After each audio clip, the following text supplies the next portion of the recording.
이 소녀의 관상은 평생에 한 번 볼까 말까 한 왕후의 상이로다.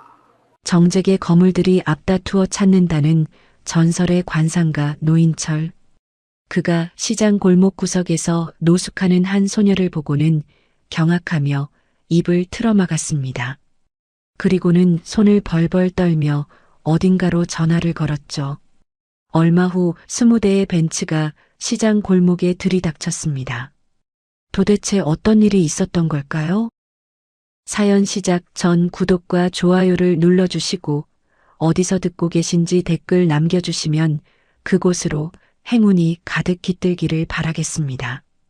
검은 상복을 입은 15살 지연은 차가운 장례식장 바닥에 무릎을 꿇고 있었습니다. 국화꽃이 빼곡히 둘러싼 아버지의 영정 사진이 흐릿하게 보였어요. 아니, 정확히는 눈물 때문에 아무것도 제대로 보이지 않았습니다. 영정 속 아버지는 환하게 웃고 있었지만 지연에게는 그 미소가 더 아프게 느껴졌습니다. 3일 동안 목이 찢어져라 울어도 아버지는 돌아오지 않았으니까요.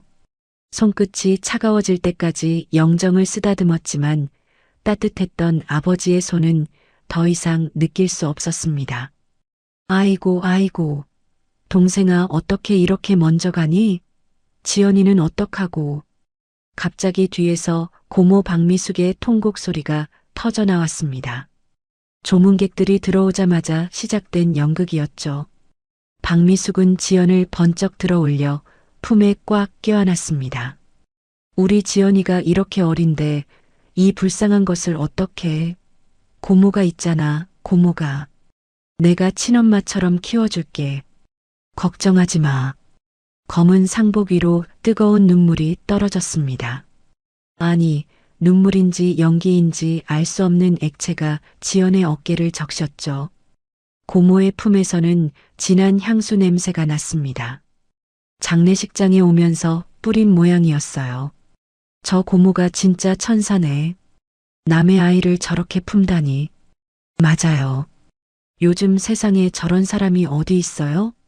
동생 잃고도 조카 생각부터 하는 걸 보니 정말 마음이 고운 사람이야.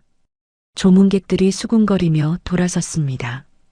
그들이 사라지자마자 박미숙의 태도가 180도 바뀌었죠. 마치 더러운 것을 떼어내듯 지연을 거칠게 밀어냈습니다. 야, 너 코 좀 닦아. 더러워 죽겠네. 사람들이 다 쳐다본다고. 방금 전까지 품에 꼭 안고 있던 사람의 말이라고는 믿기지 않았습니다. 지연은 멍하니 고모를 올려다봤어요. 차가운 눈빛이 지연을 내려다보고 있었습니다. 장례식이 끝나고 집으로 돌아온 날부터 고모의 연극은 계속됐습니다. 지연아, 일어나.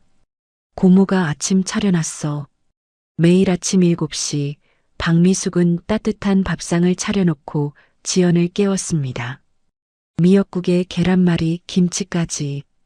겉으로 보기엔 정성스러운 밥상이었죠. 많이 먹어. 내가 잘 먹어야 고모도 안심이 되지.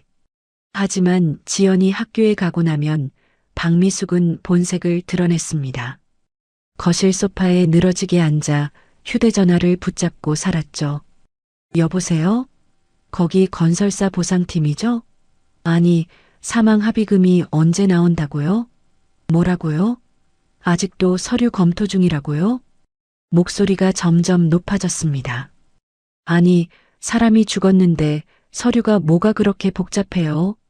빨리 좀 처리해 주세요. 애가 있다고요, 애가.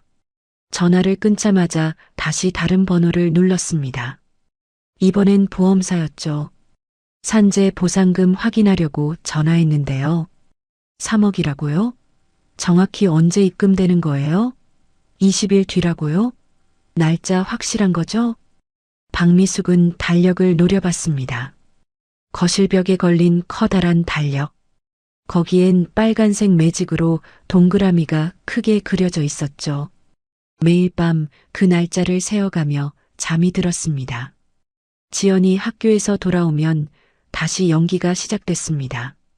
어서 와. 오늘 학교는 어땠어? 친구들이 뭐라 그러지는 않았어? 관심 있는 척, 걱정하는 척? 하지만 지연은 알 수 있었습니다. 고모의 눈은 자신을 보는 게 아니라 그 너머의 무언가를 보고 있다는 거리요. 3주라는 시간이 참 이상하게 흘러갔습니다. 아버지를 잃은 슬픔에 제대로 울 수도 없었고 고모의 연기에 속아 넘어갈 수도 없었죠. 매일 밤 아버지가 남긴 낡은 군번줄을 만지며 잠이 들었습니다. 차가운 금속의 감촉만이 아버지의 존재를 증명해 주는 것 같았으니까요.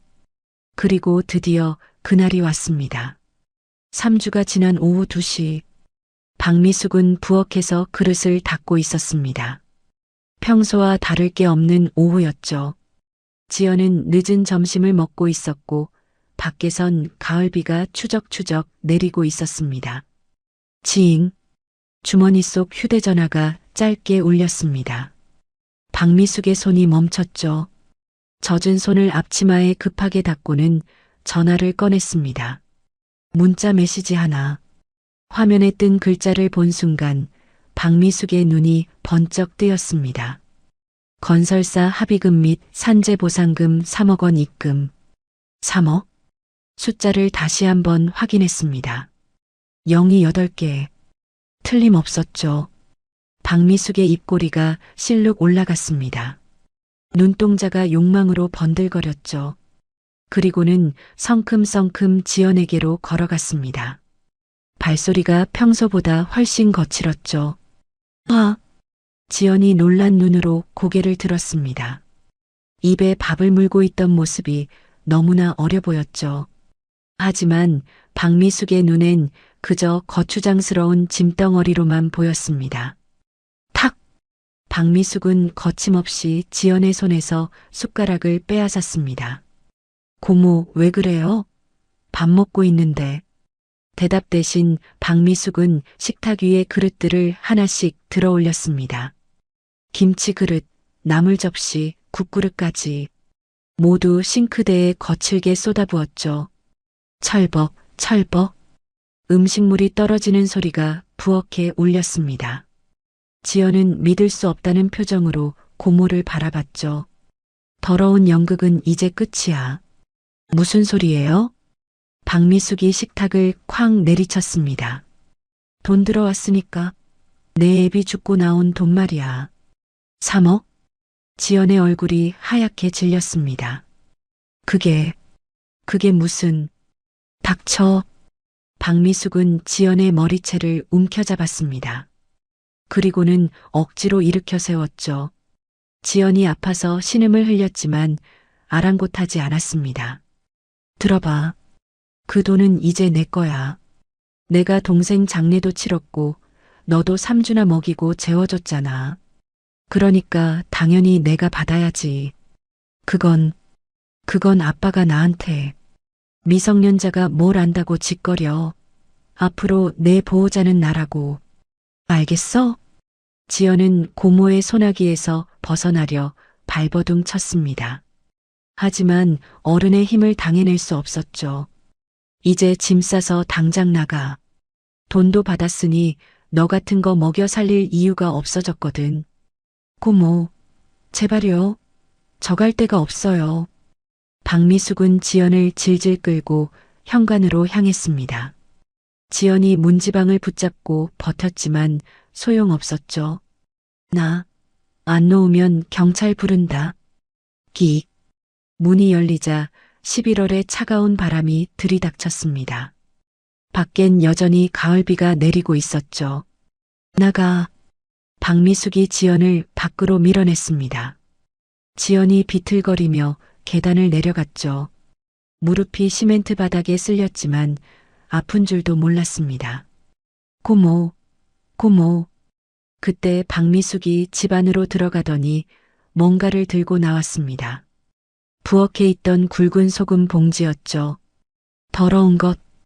박미숙은 바가지로 소금을 가득 퍼냈습니다.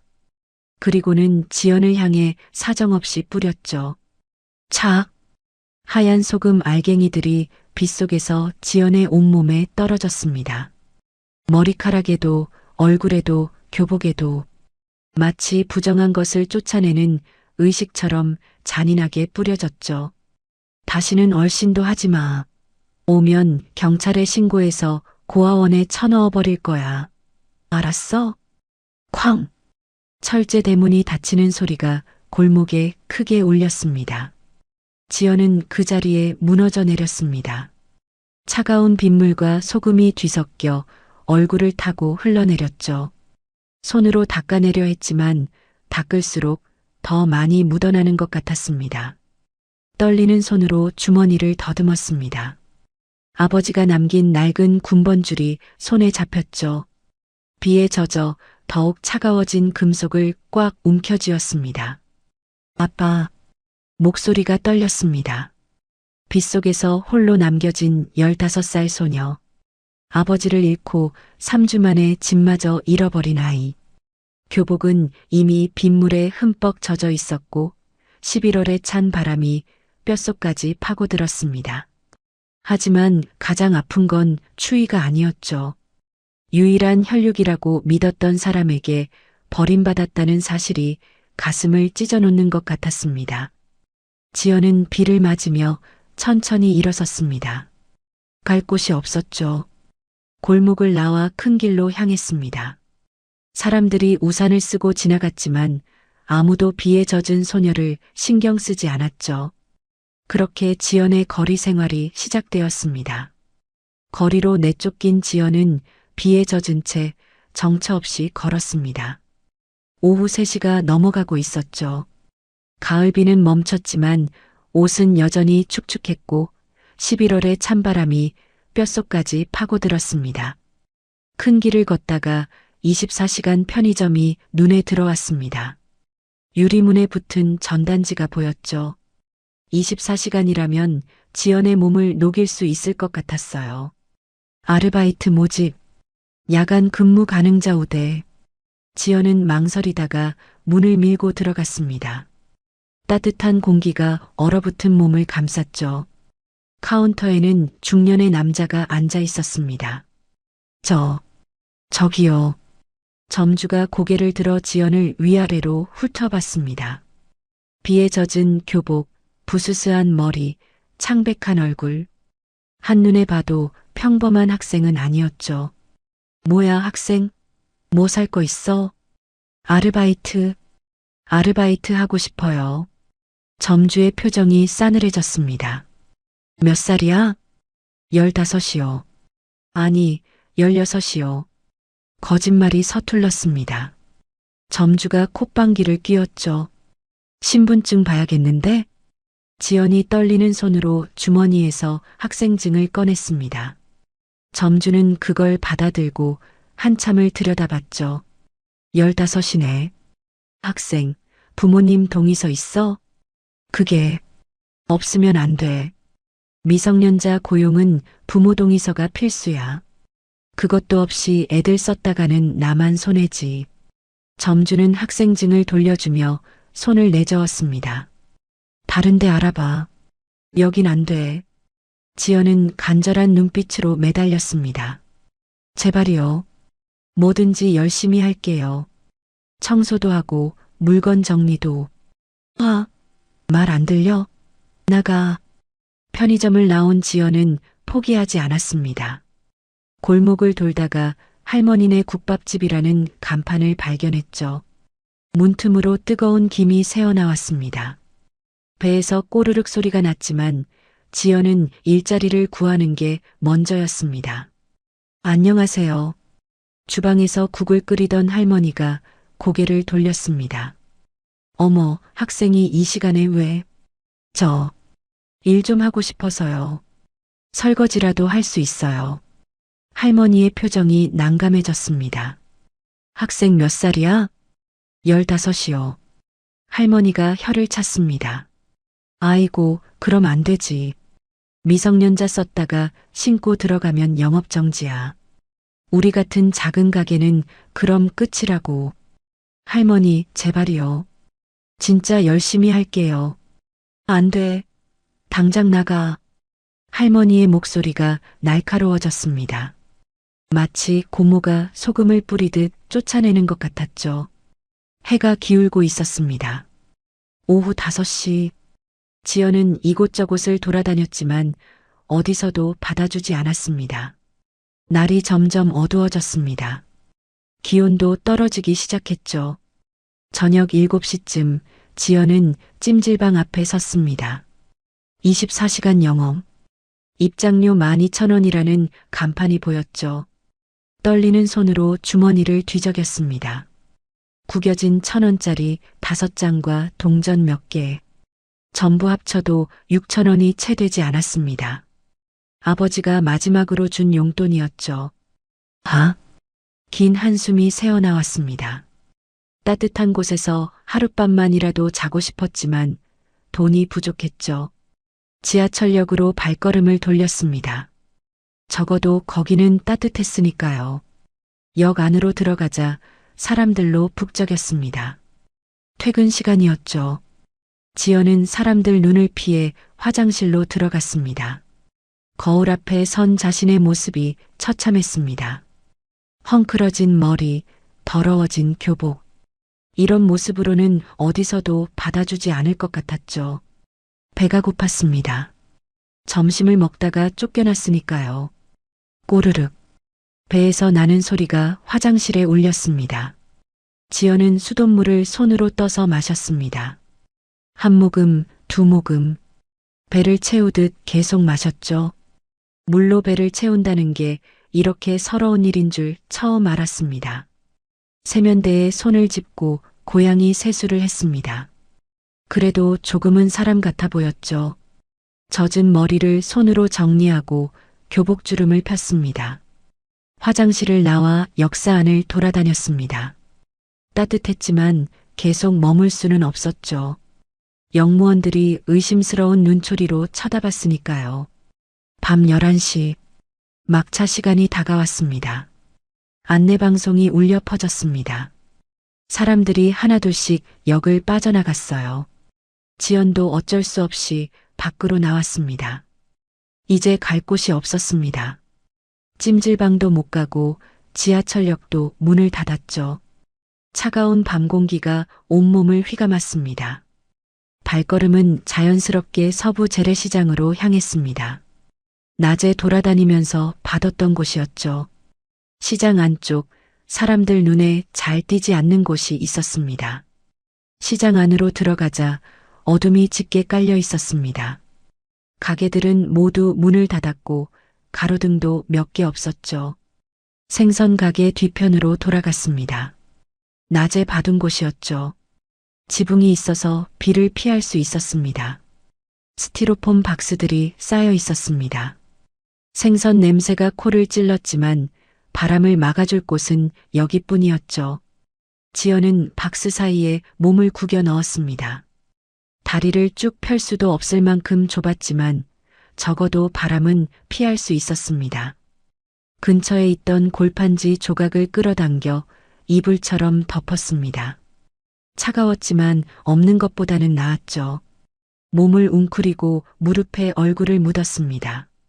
눈물이 또 흘러나왔지만 울 힘도 없었습니다. 떨리는 손으로 주머니를 더듬었습니다. 아버지의 군번줄이 손에 잡혔죠. 차가운 금속을 꽉 쥐었습니다.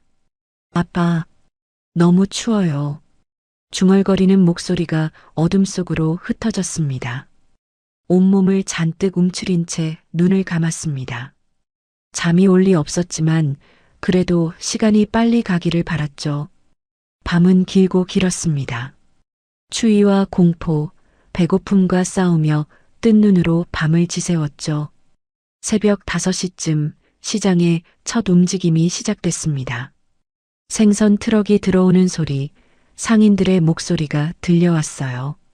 지연은 부스스하게 일어났습니다. 온몸이 쑤셨습니다. 밤새 웅크리고 있었으니 당연했죠. 지연은 무거운 발걸음으로 시장을 나왔습니다. 학교 가는 시간이었어요.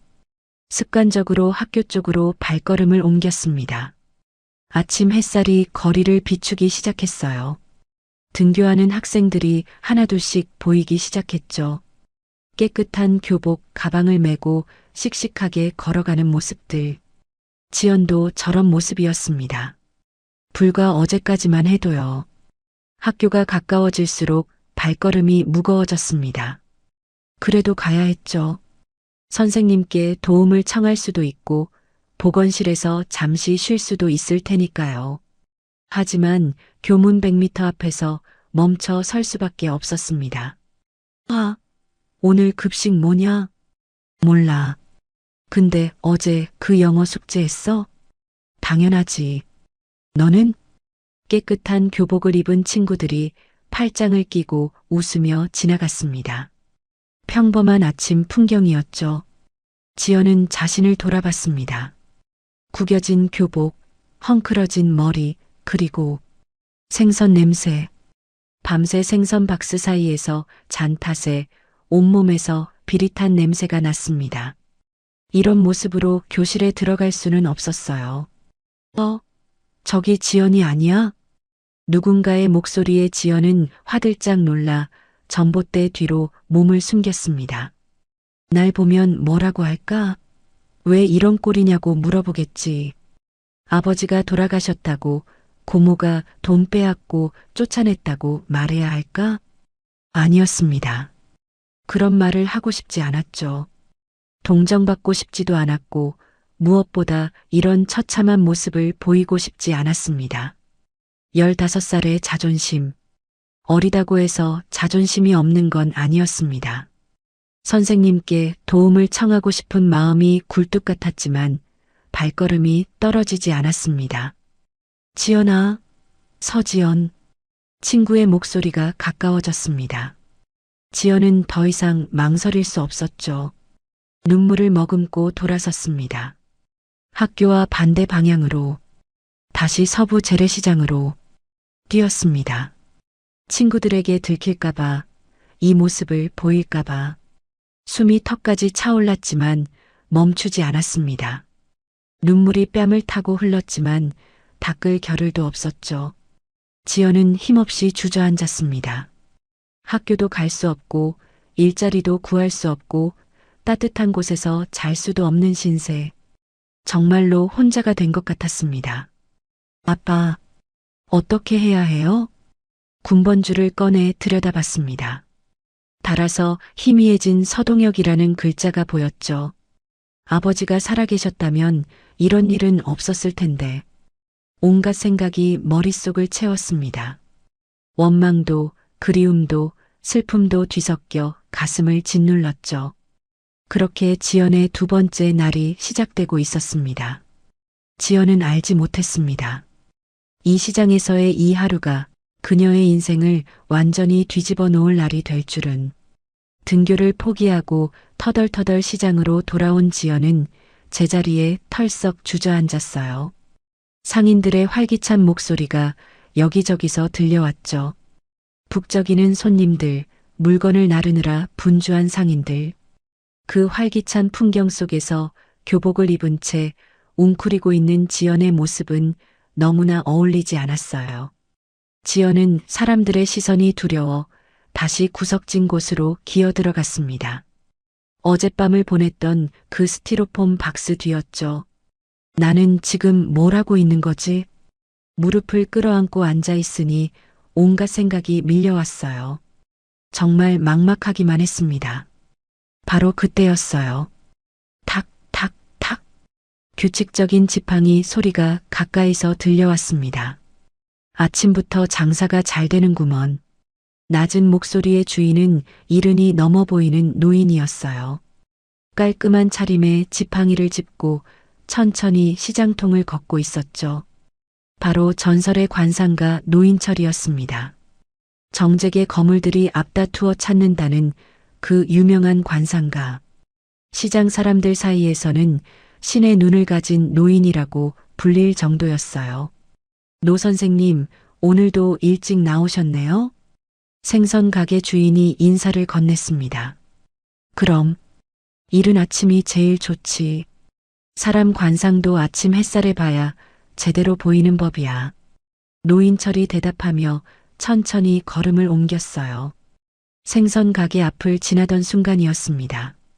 부스러? 박스더미 속에서 미세한 소리가 났어요. 지연이 몸을 움직이면서 나는 소리였죠.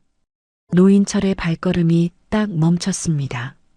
예사롭지 않은 기운을 느낀 듯 고개를 돌렸어요. 누구 있나? 조용한 목소리였지만 왠지 모르게 위압감이 있었습니다. 지연은 숨을 죽였지만 이미 늦었죠.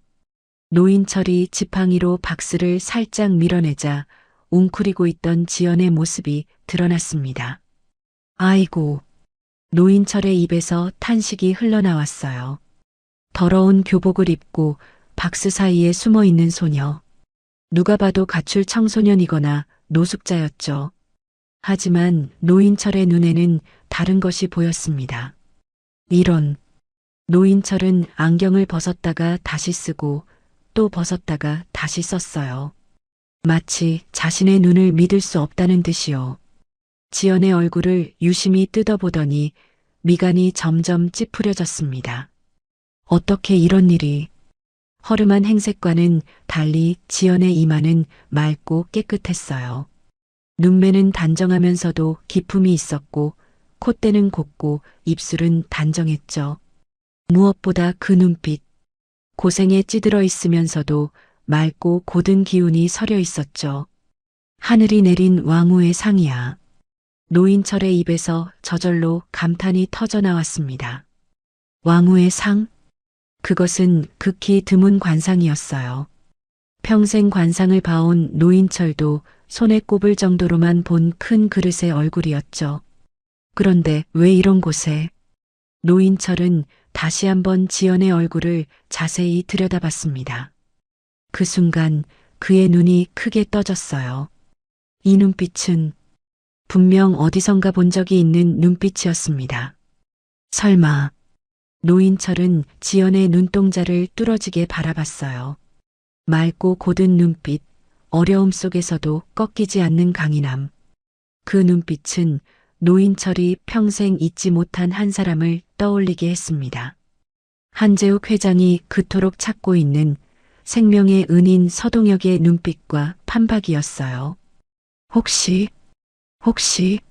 노인철의 손이 미세하게 떨리기 시작했습니다. 희망과 의심이 교차하는 순간이었죠.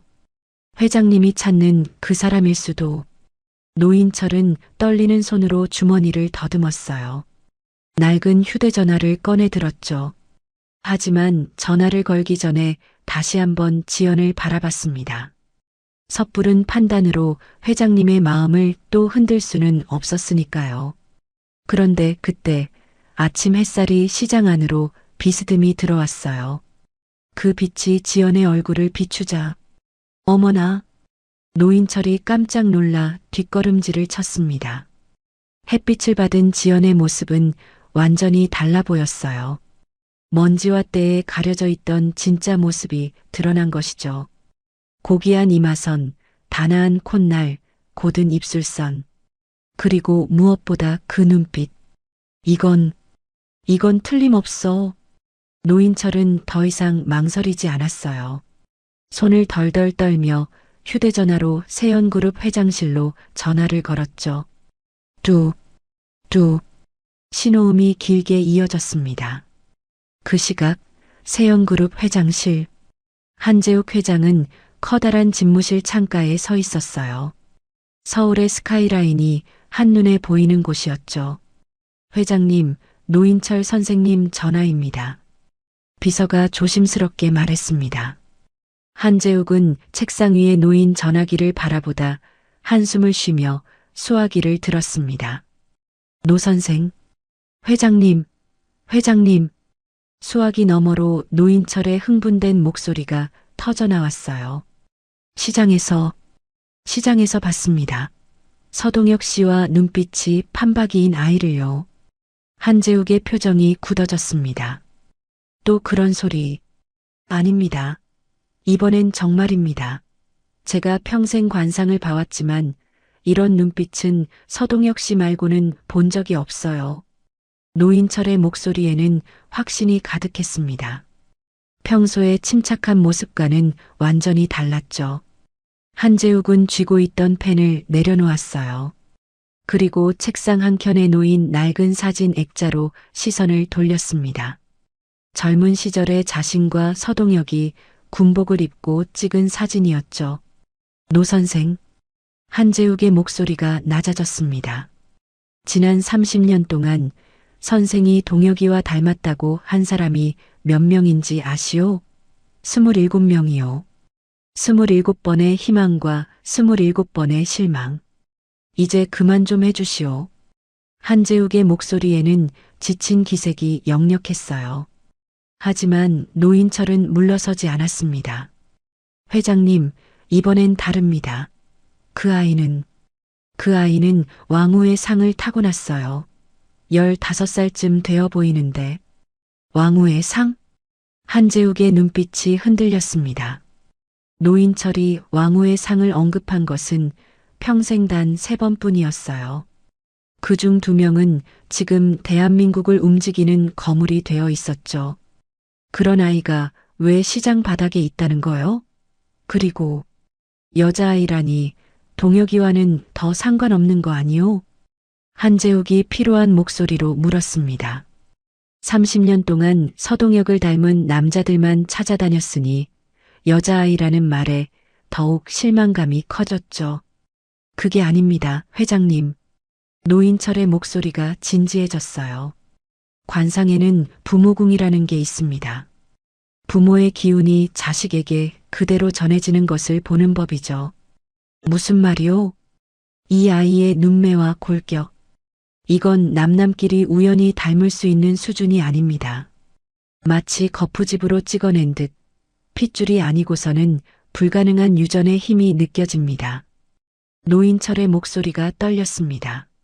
만약 서동혁님께서 가정을 꾸리셨다면 이 아이가 그분의 딸일 가능성이 큽니다. 한재욱은 말을 잃었습니다. 딸이라 한 번도 상상해보지 못한 가능성이었습니다. 남자만 찾아다녔지 그 자식을 찾을 생각은 못했으니까요. 노 선생, 정말 확신하시오? 목숨을 걸고 말씀드립니다. 이 아이는 분명 서동혁 씨의 핏줄입니다. 그 눈빛, 그 기운. 부녀 사이가 아니면 설명이 안 됩니다. 한재욱의 손이 떨렸어요. 당장이라도 달려가고 싶었습니다. 하지만 곧 지난 30년간 겪었던 수없는 실망감이 그를 짓눌렀습니다. 이번에도 헛물만 켠다면 그땐 정말 무너져버릴 것만 같았습니다. 한재욱은 애써 떨리는 마음을 다잡으며 차갑게 말했습니다. 노 선생, 조금 더 지켜보고 말씀해 주시오. 확실한 증거가 나오기 전까지는. 한재욱이 말끝을 흐렸습니다. 알겠습니다, 회장님. 조금 더 지켜보겠습니다. 노인철은 실망했지만 한 회장의 마음을 알 것 같았죠. 그렇게 두 사람은 전화를 끊었습니다. 전화를 끊은 한재욱은 창밖을 다시 바라봤습니다. 또 실망하겠지. 늘 그랬듯이. 하지만 이번엔 다른 점이 있었죠. 동혁이의 딸. 생각해보니 가능성이 있었어요. 그 긴 세월 동안 가정을 꾸렸을 수도 있었죠. 하지만 확신할 순 없었습니다. 한편 시장에서는 노인철이 전화를 끊고 다시 지연을 바라봤습니다. 한동안 그 자리에 서 있었어요. 노인철은 지연을 지켜보기로 했죠.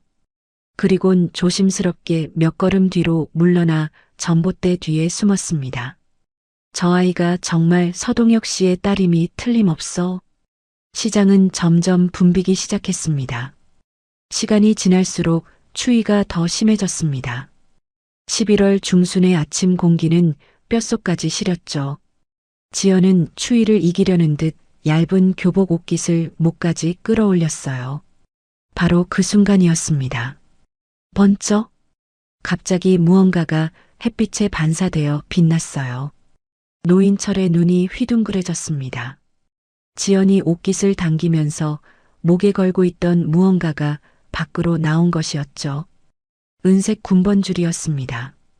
오래되어 낡았지만 아침 햇살이 금속 표면에 닿자 눈부시게 반짝였어요.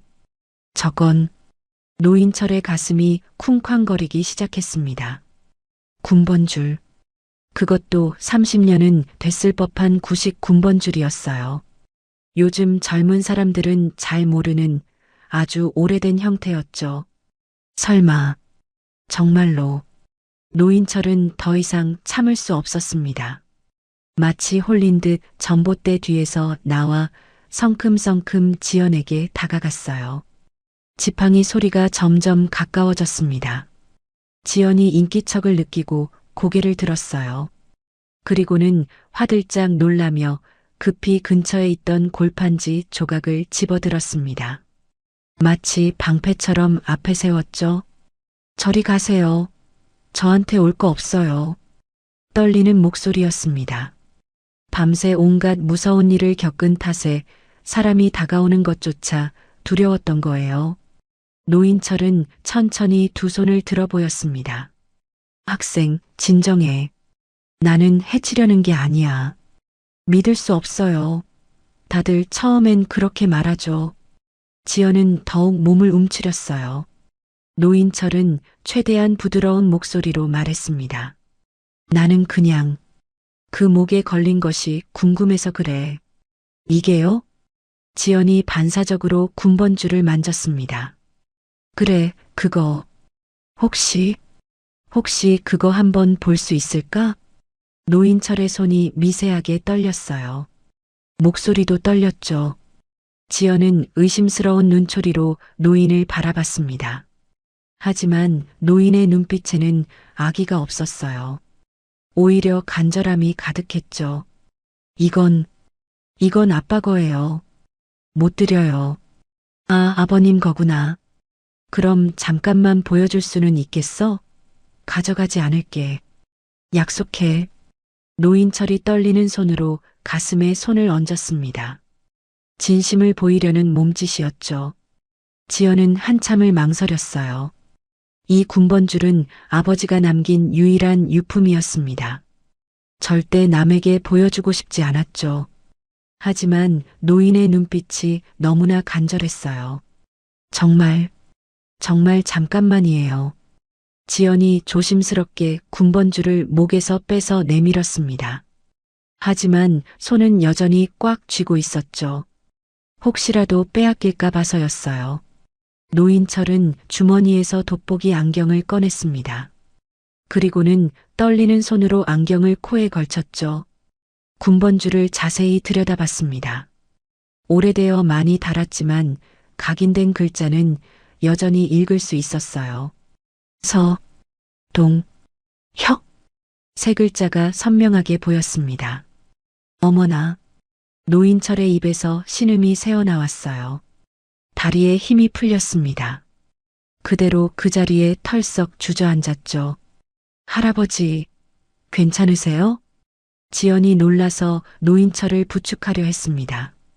노인철은 한 손으로 입을 틀어막고 있었어요. 서동혁. 정말 서동혁 씨야. 중얼거리는 목소리가 떨렸습니다. 할아버지, 우리 아빠 아세요? 지연의 눈이 커졌어요. 노인철은 대답 대신 급히 뒤로 몇 걸음 물러났습니다. 학생, 잠깐만. 할아버지, 급한 전화 좀 받고 올게. 노인철은 지팡이를 짚고 서둘러 생선가게 모퉁이 뒤로 돌아갔습니다. 손이 너무 떨려서 휴대전화를 꺼내기도 힘들었죠. 간신히 번호를 눌렀습니다. 신호음이 한번 울리자마자 전화가 연결됐어요. 회장님, 노인철의 목소리가 낮게 울렸습니다. 제 눈이 틀리지 않았습니다. 군번줄을 봤어요. 서동혁 씨의 군번줄이 맞습니다. 수화기 너머에서 잠시 정적이 흘렀습니다. 그러더니 쿵, 뭔가 넘어지는 소리가 들렸어요. 회장님? 회장님. 잠시 후 거친 숨소리가 들려왔습니다. 한재욱 회장이 너무 놀라 벌떡 일어서는 바람에 의자가 뒤로 넘어간 것이었죠. 뭐라고 했소? 서동혁님의 군번줄입니다. 틀림없어요. 제가 두 눈으로 똑똑히 봤습니다. 한재욱의 목소리가 떨렸어요. 지금 그 아이가 어디 있소? 서부 재래시장입니다. 바로 근처에 있습니다. 움직이지 마시오. 절대로. 한재욱의 목소리가 다급해졌어요. 지금 당장 갈 테니 그 아이 털끝 하나라도 다치게 하지 마시오. 알겠소? 네, 알겠습니다. 그리고 노 선생, 그 아이가 도망가지 않게 절대 놓치지 마시오. 걱정 마십시오. 제가 지키겠습니다. 전화가 끊어졌습니다. 노인철은 전화기를 주머니에 넣고 다시 모퉁이를 돌아 지연이 있는 곳으로 향했습니다. 그런데, 지연이 있던 자리가 비어 있었습니다. 노인철의 얼굴이 하얗게 질렸어요. 학생. 급하게 주위를 둘러봤습니다. 다행히 멀지 않은 곳에 지연의 모습이 보였습니다. 근처 국밥집 앞에서 뜨거운 김이 나오는 문틈을 멍하니 바라보고 있었죠. 노인철은 가슴을 쓸어내렸습니다. 저 아이가 배가 고픈 거구나. 노인철은 지연에게 다가갔습니다. 학생. 지연이 화들짝 놀라며 뒤를 돌아봤어요. 할아버지, 전화 끝나셨어요? 그래. 미안하구나. 할아버지가 급한 통화라. 노인철은 주머니에서 10,000원짜리 지폐 몇 장을 꺼냈습니다. 학생, 이거 받아. 따뜻한 국밥 한 그릇 먹고. 지연은 노인철의 주름진 손을 바라보다가 조심스럽게 돈을 받아들었습니다. 배에서 또 꼬르륵 소리가 났거든요. 고맙습니다. 그래, 배부르게 먹어라. 노인철은 지연이 국밥집 안으로 들어가는 모습을 지켜봤습니다. 회장님, 조금만 기다려 주십시오. 노인철은 국밥집 건너편 과일 가게 처마 밑에 자리를 잡았습니다. 지연이 보이는 곳이었죠. 제가 이 아이를 지키겠습니다. 그 시각 세영그룹 본사 63층 회장실. 한재욱 회장은 끊어진 전화기를 손에 든 채 창밖을 바라보고 있었습니다. 30년입니다. 30년을 찾아 헤맨 은인의 흔적이 드디어 나타난 것이었죠. 한재욱은 재킷을 낚아챘습니다. 당장이라도 달려가고 싶었어요.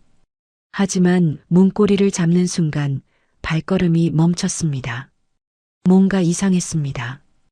왜 동혁이의 딸이 시장 바닥에서 거지꼴로 있는 걸까요? 동혁이가 살아있다면 딸을 그렇게 내버려 둘 리 없었죠. 한재욱은 거칠게 숨을 고르며 책상 앞 내선 전화를 눌렀습니다. 비서실장, 당장 들어와. 1분도 채 안 돼서 문이 열렸습니다. 비서실장이 헐레벌떡 뛰어들어왔죠. 회장님 부르셨습니까? 사람 풀어. 지금 당장. 한재욱의 목소리가 낮게 깔렸습니다. 서부 재래시장에 우리 경호원들 보내. 상인으로 위장시켜서 시장 곳곳에 배치하고. 네, 알겠습니다.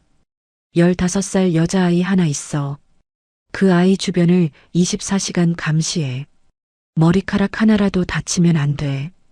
비서실장은 회장의 떨리는 목소리를 듣고 긴장했습니다. 오랫동안 모셔온 회장이었지만 이런 목소리는 처음 들어봤죠. 동시에 조사 들어가. 그 아이가 왜 시장 바닥에 있는지, 보호자는 누군지, 가족은 어디 있는지 3일 안에 다 파악해. 비서실장의 얼굴이 굳어졌어요. 회장이 그 사람을 찾아 헤맸는지 누구보다 잘 알았으니까요. 즉시 조치하겠습니다. 1시간 뒤 서부 재래시장. 낡은 봉고차 한 대가 시장 입구에 멈춰 섰습니다. 작업복을 입은 남자 5명이 내렸어요. 언뜻 보면 평범한 시장 일꾼들 같았지만 걸음걸이부터 달랐습니다. 남자들은 짧은 신호를 주고받더니 조용히 흩어졌습니다. 시장 사람들은 아무도 눈치채지 못했어요. 그저 새로 들어온 일꾼들이려니 생각했을 뿐이었죠. 한 명이 생선 가게 근처로 갔습니다. 생선 상자를 옮기는 척하면서 국밥집 유리창을 주시했어요. 지연이 보였습니다. 국밥 한 그릇을 다 먹고도 김치를 집어먹고 있었죠. 얼마나 배가 고팠을까요? 숟가락을 놓을 줄 몰랐습니다. 남자는 주머니에서 작은 무전기를 꺼냈습니다. 본부, 여기 3번. 대상 확인. 작은 목소리로 속삭였지만 또렷했습니다. 무전기에서 낮은 목소리가 흘러나왔죠. 수신. 계속 감시. 멀리 과일 가게 처마 밑에서는 노인철이 앉아 있었습니다. 그도 지연을 한시도 놓치지 않고 지켜보고 있었어요. 회장님이 오실 때까지 이 아이를 지켜야 했으니까요. 같은 시각 세영그룹 비서실. 평소엔 조용하던 비서실이 발칵 뒤집혔습니다. 정보팀 전원 집합. 지금 당장. 비서실장의 급한 목소리에 직원들이 노트북을 들고 우르르 몰려들었죠. 드디어 실마리를 찾았습니다. 서동혁 씨의 딸로 추정되는 사람을요. 비서실장이 칠판에 사진 한 장을 붙였습니다. 노인철이 몰래 찍어보낸 지연의 사진이었어요. 서부 재래시장에서 발견된 15살 여자아이입니다. 이 아이의 신원부터 파악하세요. 학교, 주민등록, 가족관계, 모든 걸 뒤져보세요. 알겠습니다. 직원들의 손이 바쁘게 움직였습니다. 키보드 두드리는 소리가 정신없이 울려 퍼졌어요. 1시간쯤 지났을까요? 한 직원이 소리쳤습니다. 나왔습니다. 서지연, 15살, 부천 소재 중학교 2학년입니다. 주민등록 확인. 지금 떴습니다. 화면에 지연의 가족관계가 떠올랐습니다. 직원이 화면을 손가락으로 가리키며 보고했어요. 아버지 이름이 서동혁입니다. 비서실이 조용해졌습니다. 서동혁. 30년간 찾아 헤맨 그 이름이었습니다. 비서실장의 심장이 쿵쾅거렸어요. 손이 떨렸습니다. 서동혁 씨 현재 주소 확인. 지금 어디 계신지 찾아. 경기도 부천으로 등록되어 있습니다. 직업은 건설 일용직이고. 잠깐만요. 직원의 손가락이 멈췄습니다. 화면을 뚫어지게 바라보더니 얼굴이 하얗게 질렸어요. 왜 그래? 어서 말해봐. 사망신고가 3주 전에 접수되었습니다. 비서실이 다시 조용해졌습니다. 아무도 말을 하지 못했어요. 비서실장은 책상을 짚고 서서 눈을 감았습니다. 30년을 기다렸는데 이미 늦었다는 뜻이었습니다. 회장님께 어떻게 말씀드리지? 비서실장의 목소리가 떨렸습니다. 일단 모든 자료 출력하세요. 네. 프린터가 돌아가는 소리가 울렸습니다. 하얀 종이들이 한 장씩 뽑혀 나왔어요. 그리고 법적 보호자는 고모 박미숙으로 등록되어 있습니다. 이상했습니다. 보호자가 있는데 왜 아이가 시장 바닥에 있는 걸까요? 박미숙 씨 금융거래 내역 조회해. 최근 한 달치. 네. 지금 떴습니다. 직원이 화면을 보더니 눈이 커졌습니다. 3주 전에 큰 금액이 입금되었습니다. 3억 원입니다. 3억? 건설사 합의금과 산재 보상금으로 표기되어 있습니다. 비서실장은 날짜를 확인했습니다. 3주 전, 서동혁 씨가 돌아가신 바로 그때였죠. CCTV 자료도 찾아봐. 그날 밤 시장 주변 영상 찾았습니다. 화면에 흑백 영상이 떠올랐습니다. 시간은 밤 11시. 비가 내리는 날이었어요. 화면 속에서 작은 그림자 하나가 시장 골목을 헤매고 있었습니다. 교복을 입은 소녀였죠. 지연 양입니다. 바로 그날 밤 처음 포착되었습니다. 이 여자가. 비서실장의 주먹이 떨렸습니다. 모든 자료 정리해서 가져와. 지금 당장 회장님께 보고드려야 해. 회장실에 내선 전화가 울렸습니다. 한재욱이 수화기를 들었어요. 회장님, 급히 보고드릴 게 있습니다. 비서실장의 목소리가 무겁게 가라앉아 있었습니다. 들어와. 1분도 안 돼서 비서실장이 서류 봉투를 들고 들어왔습니다. 한재욱은 벌떡 일어났어요. 찾았어? 동혁이 찾았어? 회장님, 일단 앉으십시오. 비서실장의 심각한 표정에 한재욱의 가슴이 철렁 내려앉았습니다. 무슨 일인가? 시장에서 발견된 그 아이 신원을 확인했습니다. 비서실장이 서류를 펼쳤습니다. 서지연 15살. 아버지 이름이 서동혁입니다. 한재욱의 손이 떨렸습니다. 동혁이는 어디 있어? 왜 딸을 혼자? 회장님, 비서실장은 입술을 깨물었습니다. 서동혁 씨께서 3주 전에 돌아가셨습니다. 한재욱의 얼굴에서 핏기가 싹 가셨습니다. 비틀거리며 의자 팔걸이를 붙잡았어요. 뭐라고? 사망신고서입니다. 비서실장이 조심스럽게 서류를 내밀었습니다. 한재욱은 떨리는 손으로 서류를 받아들었습니다. 글자가 눈에 들어오지 않았어요. 한참을 그렇게 서류만 바라보고 있었죠. 3주 전, 한재욱의 목소리가 갈라졌습니다. 그럼 노 선생이 전화했을 때는 네, 이미 돌아가신 후였습니다. 한재욱은 의자에 털썩 주저앉았습니다. 책상에 팔을 올리고 이마를 짚었어요. 내가 30년 동안 뭘 한 거야? 회장님, 찾겠다고, 꼭 찾아서 은혜를 갚겠다고, 그렇게 약속했는데, 한재욱의 어깨가 미세하게 떨렸습니다. 비서실장은 아무 말도 할 수 없었어요. 그저 고개를 숙이고 서 있을 뿐이었죠. 한참을 그렇게 있다가 한재욱이 천천히 고개를 들었습니다. 눈이 붉어져 있었어요. 그 아이는, 지연이는 지금 누구랑 살고 있어? 법적 보호자는 고모로 등록되어 있습니다. 박미숙이라는 사람입니다. 보호자가 있는데 왜 아이가 시장 바닥에? 한재욱의 목소리가 차갑게 변했습니다. 비서실장이 다른 서류를 꺼냈습니다. 서동혁 씨 사망 보상금이 3억 원 나왔습니다. 건설사 합의금과 산재 보상금 합쳐서요. 3억? 그 돈이 전액 박미숙 씨 계좌로 입금되었습니다. 3주 전에요. 비서실장이 통장 사본을 내밀었습니다. 빨간 펜으로 동그라미가 쳐진 입금 내역이 보였죠. 그리고 비서실장이 CCTV 캡처 사진을 펼쳤습니다. 바로 그날 밤 지연 양이 시장에서 처음 목격되었습니다. 사진 속 지연은 비에 젖은 채 골목을 헤매고 있었습니다. 교복이 흠뻑 젖어 몸에 달라붙어 있었어요. 한재욱은 그 사진을 뚫어지게 바라봤습니다. 돈 받자마자 아이를 내쫓았다는 거군. 정황상 그렇습니다. 한재욱의 눈빛이 서늘하게 가라앉았습니다.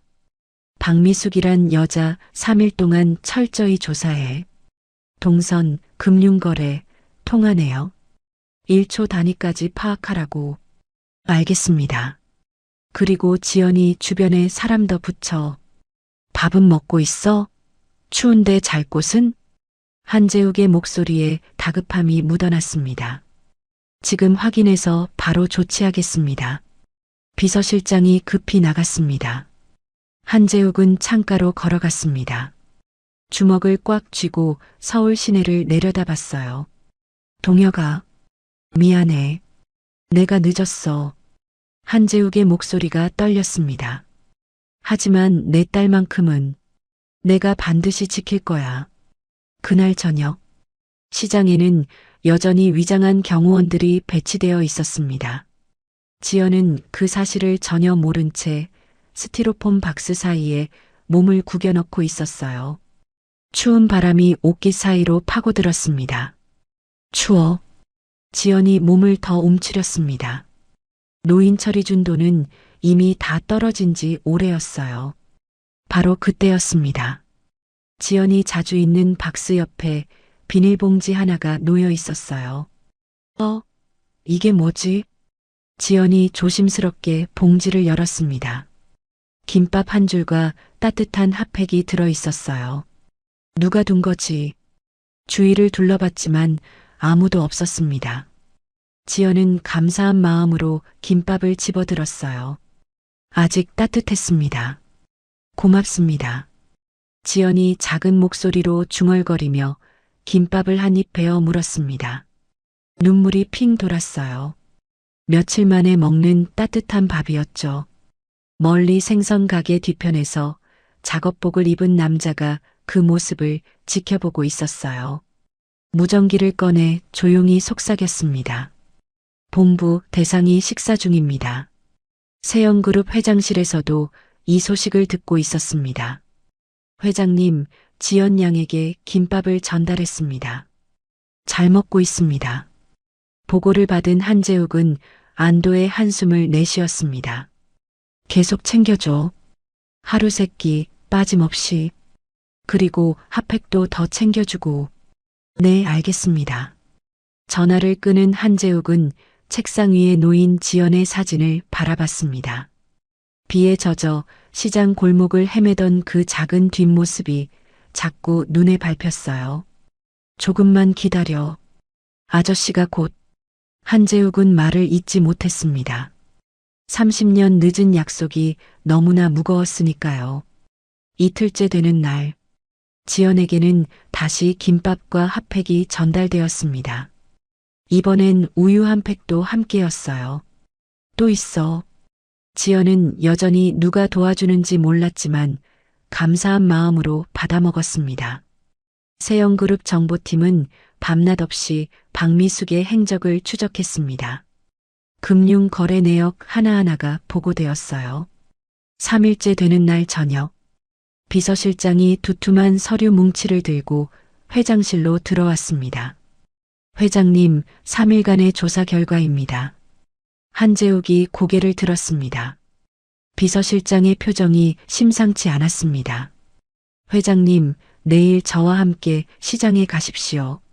제가 모든 걸 보여드리겠습니다. 한재욱은 비서실장의 눈빛을 읽었습니다. 뭔가 큰일이 벌어질 것 같았어요. 알았네. 내일 아침 일찍 출발하지. 네, 준비하겠습니다. 비서실장이 나가고 한재욱은 다시 창밖을 바라봤습니다. 시장 골목 어딘가에서 지연이 오늘도 핫팩을 품에 안고 잠들고 있을 시간이었어요. 그리고 수십 개의 눈이 여전히 그 작은 몸을 지키고 있었습니다. 3일간의 은밀한 조사가 끝났습니다. 이제 내일이면 모든 진실이 드러날 것입니다.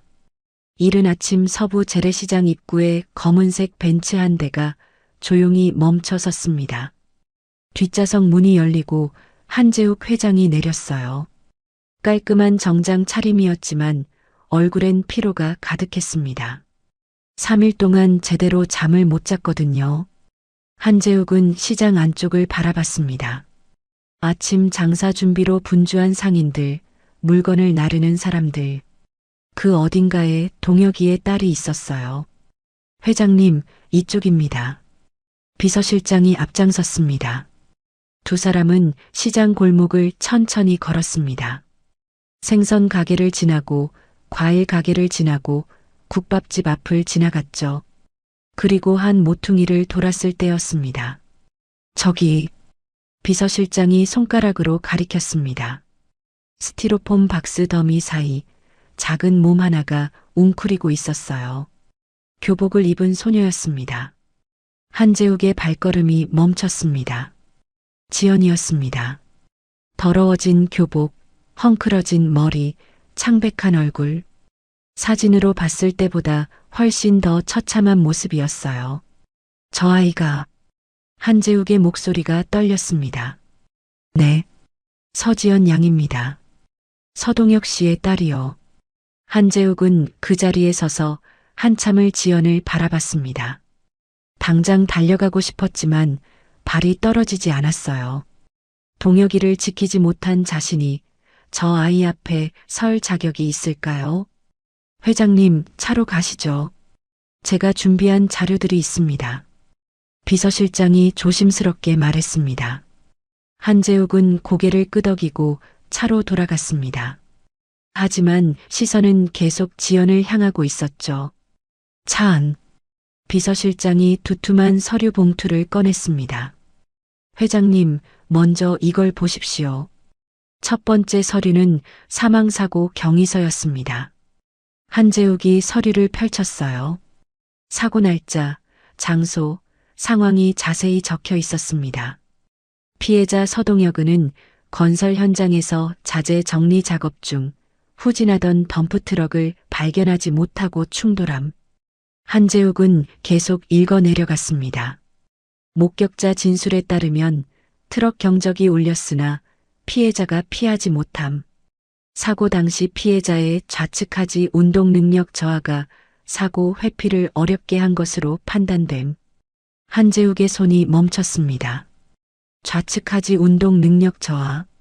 그 문장을 다시 읽었습니다. 그리고 또 읽었어요. 좌측, 다리. 한재욱의 목소리가 갈라졌습니다. 네. 오래전 부상으로 인한 후유증이라고 기록되어 있습니다. 비서실장이 조심스럽게 말했습니다. 한재욱은 서류를 내려놓고 눈을 감았습니다. 30년 전 그날이 떠올랐습니다. 철책선 근처 초소, 굴러오는 수류탄, 그리고 자신을 밀어내고 몸으로 막아선 동혁이의 모습. 으악! 동혁이의 비명이 들렸습니다. 왼쪽 다리에서 피가 쏟아졌죠. 동혁아, 괜찮아. 재우가, 너만 살았으면 됐어. 동혁이는 그렇게 말하고 쓰러졌습니다. 한재욱은 눈을 떴습니다. 눈가가 붉어져 있었어요. 내 다리 대신 다치더니 결국 그 다리 때문에 죽은 거야. 회장님, 내가 다쳤어야 했어. 동혁이가 아니라. 한재욱의 주먹이 좌석을 내리쳤습니다. 쾅! 차 안이 울렸습니다. 내가 동혁이를 죽인 거야. 한재욱의 어깨가 떨렸습니다. 50이 넘은 나이에도 눈물이 주르륵 흘러내렸어요. 비서실장은 아무 말도 할 수 없었습니다. 그저 고개를 숙이고 기다렸죠. 한참을 그렇게 있다가 한재욱이 거칠게 눈물을 닦았습니다. 다음 자료 보여줘. 네. 비서실장이 다음 서류를 펼쳤습니다. 박미숙의 금융거래 내역이었어요. 서동혁 씨 사망 보상금 3억 원이 박미숙 씨 계좌로 입금된 날부터 추적했습니다. 비서실장이 형광펜으로 표시된 부분을 가리켰습니다. 입금 당일 백화점 명품관에서 가방 구매 900만 원입니다. 이틀 후 호텔 레스토랑 결제 40만 원. 사흘 후 피부과 전신 관리 200만 원.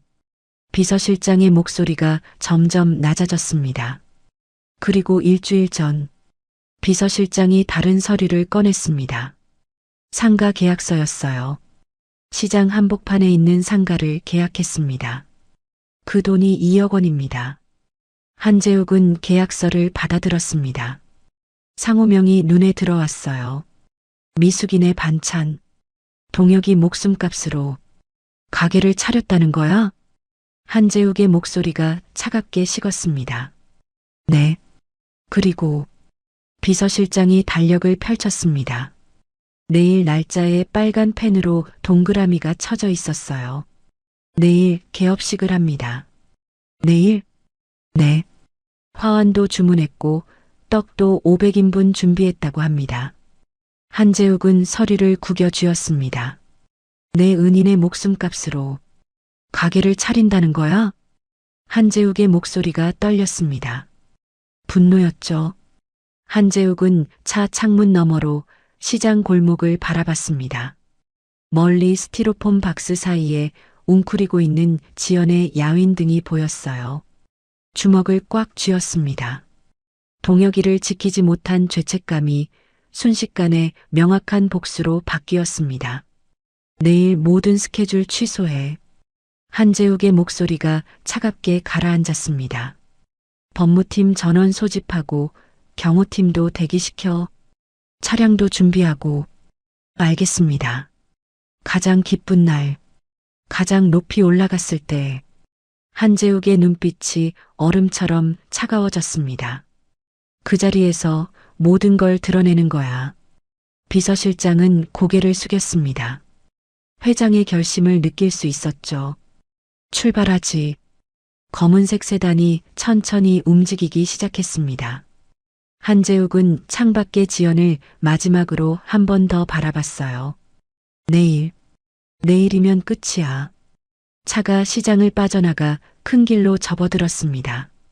폭풍 전야의 고요함이었습니다. 내일이면 모든 것이 드러날 것입니다. 검은 세단이 저녁 어둠 속으로 사라졌습니다. 개업식 당일 아침, 서부 재래시장 한복판에 위치한 미숙인의 반찬 가게 앞은 화환으로 뒤덮여 있었습니다. 최소 20개는 넘어 보였죠. 박미숙이 직접 주문한 것들이었습니다. 박미숙은 새로 맞춘 보라색 비단 한복을 입고 가게 앞에 서 있었습니다. 한복값만 200만 원이었어요. 머리는 어제 미용실에서 곱게 손질했고 얼굴에는 백화점에서 산 고급 화장품으로 진한 화장을 했죠. 그녀는 거울로 자신의 모습을 확인하며 만족스러운 미소를 지었습니다. 완벽해.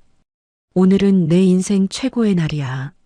아침 9시부터 시장 사람들이 하나둘씩 모여들기 시작했습니다. 어머, 사장님, 축하드려요.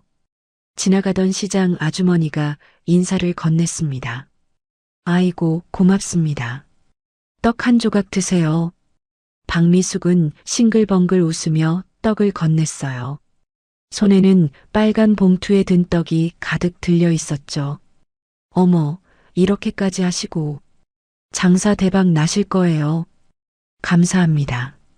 오늘 떡 500인분 준비했어요.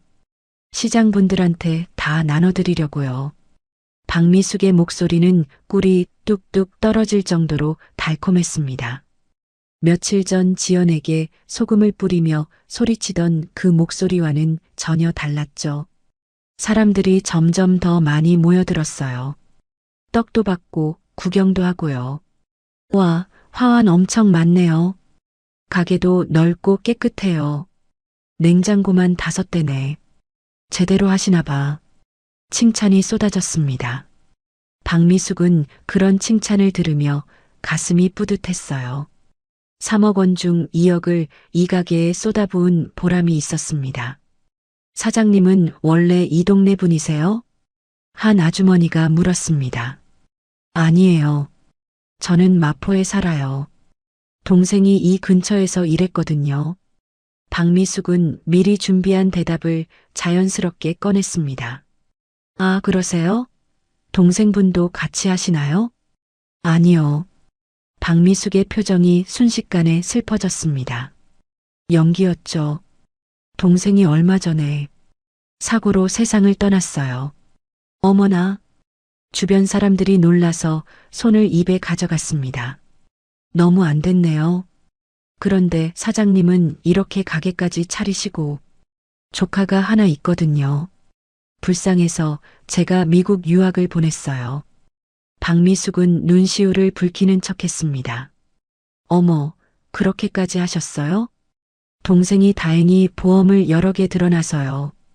그 돈으로 조카 교육시키고 남은 돈으로 이렇게 소박하게 가게 차렸어요. 소박하긴요. 이 정도면 대단한데요. 조카 잘 키우는 게 동생한테 하는 마지막 보답이잖아요. 박미숙이 눈물을 닦는 척하며 말했습니다. 사람들이 감동한 표정으로 고개를 끄덕였어요. 아이고, 진짜 천사네. 남의 조카를 저렇게까지 챙기다니. 동생 잃고도 조카 생각부터 하는 걸 보니 정말 마음이 고운 사람이야. 칭찬이 쏟아졌습니다. 박미숙은 겉으로는 쑥스러운 척했지만 속으로는 웃음이 나왔어요. 하, 바보들. 이렇게 쉽게 속아 넘어가다니.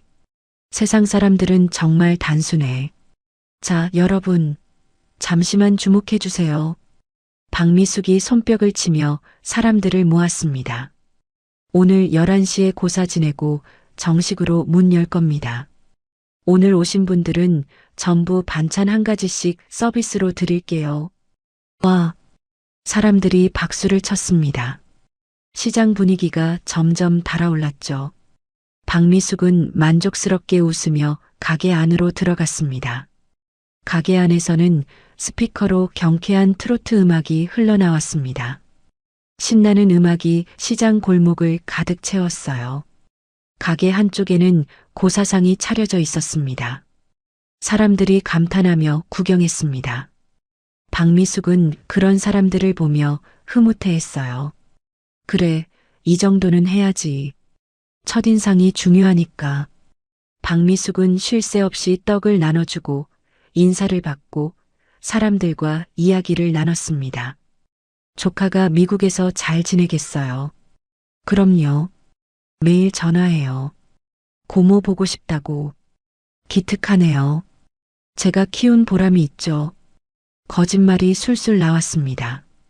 박미숙은 이제 자신이 한 거짓말조차 진짜처럼 믿기 시작했어요. 맞아. 나는 좋은 고모야. 조카를 위해 이렇게까지 했으니까. 박미숙의 머릿속에는 죄책감이라고는 눈곱만큼도 없었어요. 내 거야. 내가 동생 장례 치렀고 3주나 먹여 살렸잖아. 당연히 내 몫이지. 박미숙은 지연이 이 시장의 구석에서 며칠을 보내고 있다는 사실을 꿈에도 몰랐죠. 그 시각 지연은 스티로폼 박스 더미 사이에서 천천히 일어났습니다. 온몸이 쑤셨어요. 밤새 웅크리고 자서 몸이 완전히 굳어 있었죠. 11월 중순의 찬 바람이 뼛속까지 파고들었습니다. 지연이 신음을 흘리며 허리를 폈습니다. 척추에서 뚝뚝 소리가 났어요. 아빠, 오늘도 추워요. 지연이 중얼거렸습니다. 아무도 듣지 못할 작은 목소리였어요. 배에서 꼬르륵 소리가 났습니다. 어제 저녁 누군가 놓고 간 김밥 한 줄을 먹은 게 마지막이었어요. 그것도 밥만 먹고 나머지는 오늘을 위해 아껴뒀죠. 지연은 비닐봉지에서 남은 김밥 반줄을 꺼냈습니다. 이미 차갑게 식어서 밥알이 딱딱해져 있었어요. 이걸로 오늘 하루를 버텨야 하는데. 지연이 김밥을 한 입 베어 물었습니다. 씹기가 힘들었어요. 식은 밥이 목으로 넘어가지 않았죠. 하지만 먹어야 했습니다. 안 먹으면 쓰러질 것 같았거든요. 바로 그때였습니다. 어디선가 고소한 냄새가 풍겨왔어요. 지연이 고개를 들었습니다. 코를 킁킁거리며 냄새를 따라갔죠. 고기 굽는 냄새였습니다. 지연의 발걸음이 자연스럽게 냄새가 나는 쪽으로 향했어요. 배가 고파서 몸이 저절로 움직였죠. 저쪽에서 나는 것 같은데. 시장 골목을 따라 천천히 걸었습니다. 다리에 힘이 없어서 비틀거렸어요. 생선 가게를 지나고 과일 가게를 지나고 국밥집을 지났습니다. 그리고 한 모퉁이를 돌았을 때 지연의 발걸음이 멈췄습니다. 눈앞에 펼쳐진 광경에 입이 떡 벌어졌어요. 화환이 가득한 가게 앞에 사람들이 북적이고 있었습니다. 떡을 나눠주고 음악이 흘러나오고 웃음소리가 들렸죠. 그리고 그 가운데 화려한 보라색 한복을 입은 여자가 서 있었습니다. 저건 지연의 눈이 커졌습니다. 박미숙이었습니다. 지연은 믿을 수가 없었어요. 꿈을 꾸는 것 같았죠. 고모는 환하게 웃고 있었습니다. 지연이 소금을 뒤집어 쓰고 쫓겨났던 그날과는 완전히 다른 모습이었습니다. 미숙인의 반찬. 지연의 시선이 가게 간판으로 향했습니다. 빨간 글씨가 햇빛을 받아 반짝이고 있었죠. 가게를 차렸어? 지연의 머릿속이 복잡해졌습니다. 며칠 전 고모는 자신을 거지 취급하며 내쫓았어요. 돈이 없다고 먹여 살릴 수 없다고 했죠. 그런데 지금은 화려한 옷을 입고 커다란 가게 앞에서 웃고 있었습니다. 어떻게 이럴 수가. 지연의 가슴이 답답해졌습니다. 숨쉬기가 힘들었어요. 저 가게, 설마, 불길한 예감이 들었습니다. 바로 그때 배에서 또 꼬르륵 소리가 났어요. 가게 안에서 고기 굽는 냄새가 더 진하게 풍겨왔습니다. 고사상에 올릴 음식을 준비하는 모양이었어요. 지연은 자신도 모르게 한 발 한 발 가게 쪽으로 다가갔습니다. 사람들 틈 사이로 비집고 들어가려 했지만 몸에서 나는 냄새 때문에 사람들이 코를 찡그리며 비켰어요. 무슨 냄새지? 어디서 나는 거야? 사람들이 수군거렸습니다. 지연은 얼굴이 화끈거렸어요. 밤새 생선 박스 사이에서 잔 탓에 온몸에서 비릿한 냄새가 났거든요. 하지만 발걸음을 멈출 수 없었습니다. 고기 굽는 냄새가 너무나 간절했으니까요. 가게 앞까지 다가갔을 때 지연은 유리창에 비친 자신의 모습을 봤습니다.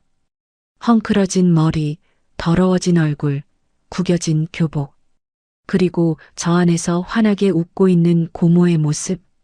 화려한 한복을 입은 고모, 더러운 교복을 입은 자신. 그 대비가 너무나 잔인했습니다. 지연의 눈에서 눈물이 핑 돌았어요. 나는 왜 이렇게 됐을까? 지연은 그 자리에 멈춰 섰습니다. 더 이상 다가갈 수가 없었어요. 그때였습니다. 박미숙이 떡을 나눠주다가 고개를 돌렸어요. 그리고 유리창 너머로 지연과 눈이 마주쳤습니다. 박미숙의 얼굴에서 웃음기가 싹 사라졌어요. 지연의 심장이 쿵쾅거렸습니다. 들켰다. 박미숙의 눈빛이 차갑게 변했습니다. 그 눈빛 하나로 지연은 모든 걸 알 수 있었습니다. 저 가게는 아빠의 돈으로 차린 것이었습니다. 박미숙은 황급히 주위를 살폈습니다. 다행히 아직 아무도 지연을 눈치채지 못한 것 같았어요. 사람들은 여전히 떡을 먹고 가게 구경을 하고 사진을 찍고 있었죠. 저 애를 빨리 저기서 치워야 해. 박미숙의 머릿속이 빠르게 돌아갔습니다. 만약 사람들이 지연을 보고 궁금해하면 어쩌죠? 미국 유학 보냈다던 조카가 왜 거짓골로 시장을 헤매고 있냐고 물으면요? 그녀의 완벽한 거짓말이 한순간에 무너질 수 있었습니다. 잠깐만요, 여러분. 화장실 좀 다녀올게요. 박미숙은 웃으며 사람들에게 말했습니다. 네, 다녀오세요. 사람들이 손을 흔들었어요. 박미숙은 재빨리 가게를 나와 지연에게 다가갔습니다. 걸음이 빨랐지만 겉으로는 태연한 척했죠. 지연은 뒷걸음질 쳤습니다. 고모. 닥쳐.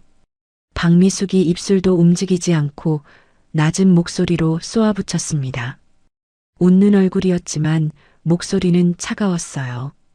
그리고는 지연의 팔을 낚아챘어요. 손톱이 지연의 팔에 파고들었습니다. 아, 조용히 해. 소리 지르면 죽는 줄 알아. 박미숙은 지연을 질질 끌고 가게 뒤편 골목으로 향했습니다. 사람들이 안 보이는 곳이었죠. 지연이 저항하려 했지만 고모의 힘이 셌습니다. 며칠째 제대로 먹지 못한 지연은 힘이 하나도 없었어요. 골목에 들어서자마자 박미숙이 지연을 벽에 밀어붙였습니다. 쿵! 지연의 등이 차가운 벽에 부딪혔어요. 재수없게 여기가 어디라고 와. 박미숙의 목소리가 독사처럼 날카로웠습니다. 고모, 저는 그냥 뭐? 박미숙이 지연의 멱살을 잡았습니다. 돈 떨어지니까 삥 뜯으러 온 거지? 응? 아니에요. 저는 그냥 냄새를 맡고. 냄새? 박미숙이 코웃음을 쳤어요. 너 지금 꼴 좀 봐. 거지가 따로 없네. 그 꼴로 내 가게 앞에 어슬렁거리면 장사 안 돼. 가게. 지연이 떨리는 목소리로 말했습니다. 고모, 저 가게. 우리 아빠 돈으로 한 거죠? 박미숙의 얼굴이 굳어졌습니다. 뭐라고? 아빠가 돌아가시고 나온 보험금으로 가게 차린 거잖아요. 지연의 목소리가 점점 커졌습니다. 그 돈은 제 거예요. 아빠가 저 키우라고 남긴 돈이라고요. 박미숙의 눈빛이 험악하게 변했어요. 이 애가 정말 미쳤나? 박미숙이 손을 들어 지연의 뺨을 향했습니다. 고모. 지연이 반사적으로 박미숙의 손목을 붙잡았어요. 맞고 싶지 않았거든요. 며칠 전 그 소금의 기억이 아직도 생생했습니다. 놓으라고. 싫어요. 내 돈 돌려줘요. 지연이 필사적으로 소리쳤습니다. 그건 제 거예요. 아빠가 저 키우라고 남긴 돈이라고요. 고모가 가질 돈이 아니에요. 박미숙은 지연의 손을 뿌리치려 했지만 지연이 꽉 붙잡고 놓지 않았어요. 이 도두가. 박미숙이 힘껏 손을 뿌리쳤습니다. 지연이 비틀거렸고 박미숙도 균형을 잃고 뒤로 휘청거렸어요. 그리고는 박미숙이 연기를 시작했습니다. 으악! 박미숙이 과장되게 비명을 지르며 바닥에 주저앉았습니다. 천천히 자신이 다치지 않도록 조심스럽게요. 네. 지연이 당황해서 눈을 크게 떴어요. 사람 살려. 도둑이야. 박미숙의 목소리가 골목 밖까지 울려 퍼졌습니다. 고모, 뭐 하는 거예요? 사람 살려. 도둑이 날 밀쳤어. 박미숙의 연기는 완벽했습니다. 목소리는 떨렸고 얼굴은 겁에 질린 표정이었어요. 골목 밖에서 떡을 먹던 사람들이 소리를 듣고 우르르 몰려왔습니다. 무슨 일이에요? 누가 사장님을 밀었대요? 도둑이래요. 사람들이 골목 안을 들여다봤습니다. 바닥에 주저앉은 박미숙과 멍하니 서 있는 지연이 보였죠. 저 애가 날 밀쳤어요. 박미숙이 떨리는 손으로 지연을 가리켰습니다. 목소리에는 공포와 슬픔이 가득했어요. 개업식 날 돈 훔치러 왔다가 제가 말리니까 저를 밀친 거예요. 뭐라고요? 사람들이 웅성거렸습니다. 아니에요. 저는 안 그랬어요. 지연이 황급히 해명하려 했지만 박미숙이 더 크게 울부짖었어요. 이 애가 제 조카예요. 박미숙의 목소리가 울먹였습니다. 제가 미국 유학 보낸다고 했더니 돈을 더 달라고 협박하러 온 거예요. 가게 차린 돈 내놓으라고. 어머나, 개업식 날 그런 짓을? 조카가 고모한테? 사람들의 눈빛이 차갑게 변했습니다. 아니에요. 고모가 거짓말하는 거예요. 지연이 필사적으로 소리쳤습니다. 눈물이 주르륵 흘러내렸어요. 고모가 저를 쫓아냈어요. 아빠 돈 다 가져가고 저를 한겨울에 집 밖으로 내쫓았다고요. 거짓말하지 마. 박미숙이 지연을 노려봤습니다. 내가 언제 쫓아냈어? 내가 유학 싫다고 공부하기 싫다고 도망친 거잖아. 내가 얼마나 너를 찾았는데. 아니에요. 고모가. 경찰도 신고했어. 실종 신고. 그런데 이렇게 돌아와서는 돈 달라고 협박을 하니. 박미숙의 연기가 완벽했습니다. 목소리는 떨렸고 눈에서는 진짜 눈물까지 흘렀어요. 사람들은 화려한 한복을 입은 박미숙과 더러운 교복을 입은 지연을 번갈아 봤습니다. 누가 봐도 박미숙의 말이 맞는 것처럼 보였습니다. 저렇게 더러운 걸 보니 진짜 가출한 것 같은데? 요즘 애들은 버릇이 없어. 유학 보내준다는데 뭐가 불만이야. 사람들이 지연을 손가락질하며 혀를 찼습니다. 저 말 좀 들어주세요. 지연이 울먹이며 말했지만 아무도 들어주지 않았어요. 제발요. 저 정말. 바로 그때였습니다. 삑, 삑. 호루라기 소리가 울렸어요. 비키세요. 경찰입니다. 순찰 중이던 경찰관 2명이 사람들을 해치고 들어왔습니다. 무슨 일입니까? 키가 큰 경찰이 물었습니다. 저 애가요. 박미숙이 떨리는 목소리로 지연을 가리켰어요. 손가락도 떨리고 있었죠. 제 조카인데 개업식 날 돈 달라고 협박하다가 저를 밀쳤어요. 저 너무 무서워요. 박미숙이 흐느꼈습니다. 경찰이 지연을 돌아봤습니다. 더러운 교복, 헝클어진 머리, 창백한 얼굴, 그리고 온몸에서 나는 이상한 냄새, 그리고 바닥에 주저앉아 울고 있는 화려한 한복의 여자. 경찰은 상황을 빠르게 판단했습니다. 학생, 이리 와봐. 경찰이 지연에게 다가갔어요. 저는 아무것도 안 했어요. 지연의 목소리가 떨렸습니다. 일단 이야기 좀 들어보자. 이쪽으로 따라와. 저 진짜 아니에요. 고모가 거짓말하는 거예요. 지연이 뒷걸음질 쳤습니다. 지연의 눈에서 눈물이 주르륵 흘러내렸습니다. 아니에요. 저 정말 아니에요. 제발.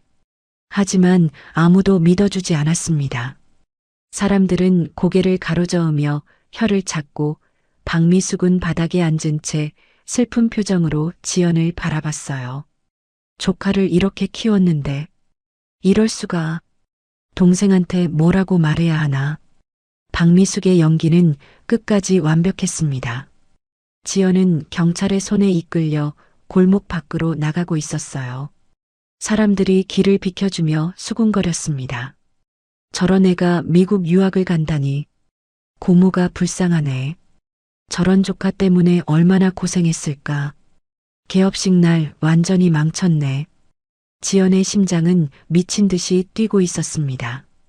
숨을 쉴 수가 없었어요. 어떡하지? 바로 그 순간 우르릉 땅이 울리는 소리가 들렸습니다. 사람들이 고개를 들었어요. 시장 입구 쪽에서 굉음이 들려오고 있었습니다. 지진이야? 무슨 소리지? 사람들이 웅성거렸습니다. 굉음은 점점 커졌어요. 마치 천둥 소리처럼 시장 전체를 울렸죠. 그리고 검은색 벤츠 한 대가 시장 입구로 들어섰습니다. 아니, 한 대가 아니었어요. 2대, 3대. 검은색 벤츠 S클래스들이 줄지어 시장 안으로 들어오기 시작했습니다. 어머나. 저게 뭐야? 사람들이 놀라서 입을 벌렸어요. 차량은 계속해서 들어왔습니다. 5대, 10대, 15대.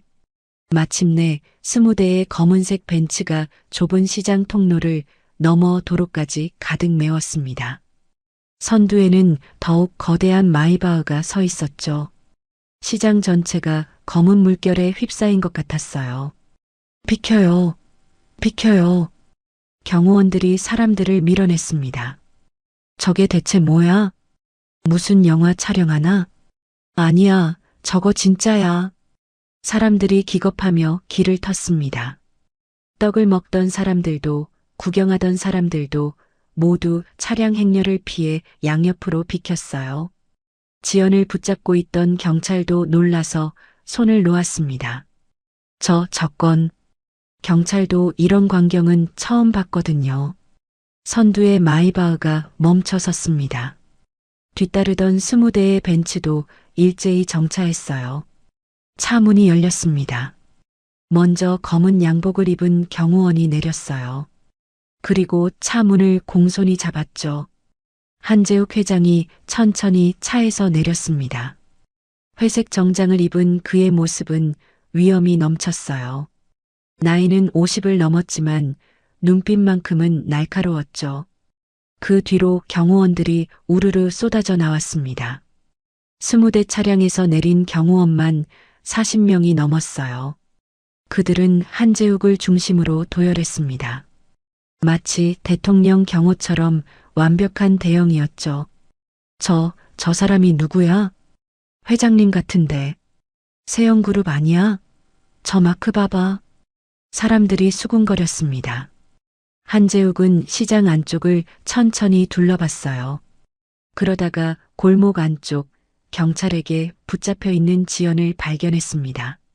더러운 교복을 입고 눈물을 흘리며 떨고 있는 작은 소녀. 한재욱의 눈빛이 부드러워졌습니다. 동혁이의 딸, 그리고 바닥에 주저앉아 있는 박미숙을 봤어요. 화려한 보라색 한복을 입고 겁에 질린 표정으로 떨고 있는 여자. 한재욱의 눈빛이 차갑게 변했습니다. 저 여자로군. 한재욱이 낮은 목소리로 중얼거렸습니다. 비서실장이 옆에서 고개를 끄덕였어요. 네, 회장님. 박미숙입니다. 좋아. 한재욱이 천천히 걸음을 옮겼습니다. 경호원들이 앞뒤로 그를 호위했어요. 사람들이 저절로 길을 비켰죠. 한재욱의 구두 소리가 시장 바닥에 또각또각 울렸습니다. 지연을 붙잡고 있던 경찰이 황급히 손을 놓았어요. 저 실례지만 누구십니까? 경찰이 떨리는 목소리로 물었습니다. 한재욱은 대답하지 않았어요. 그저 박미숙을 향해 걸어갈 뿐이었죠. 박미숙은 바닥에 주저앉은 채 한재욱을 올려다봤습니다. 온몸이 떨렸어요.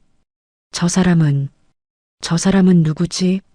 한재욱이 박미숙 앞에 섰습니다. 그리고 비서실장에게 손을 내밀었어요. 비서실장이 두툼한 서류 뭉치를 건넸습니다.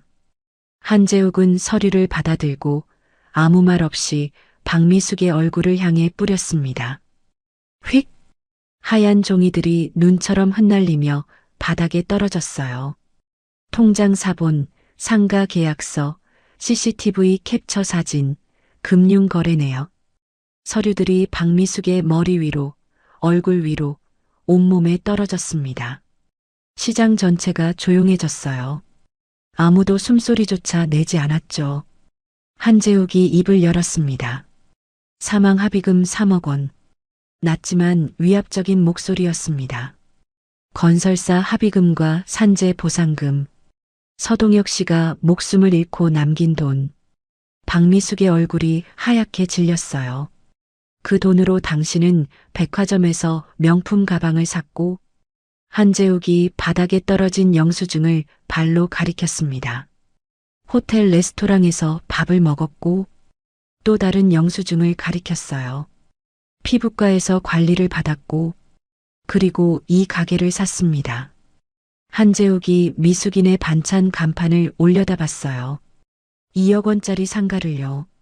박미숙은 말을 할 수 없었습니다. 입술이 파르르 떨렸어요. 그리고 이 서류는 한재욱이 CCTV 캡처 사진을 집어들었습니다. 당신이 15살 조카를 한밤중에 집 밖으로 내쫓는 장면입니다. 사진 속에는 비에 젖은 채 골목을 헤매는 지연의 모습이 선명하게 찍혀 있었어요. 주변 사람들이 숨을 죽였습니다. 거짓말쟁이. 누군가 작은 목소리로 중얼거렸습니다. 미국 유학은 무슨 쫓아낸 거였잖아. 세상에. 사람들의 눈빛이 변했습니다.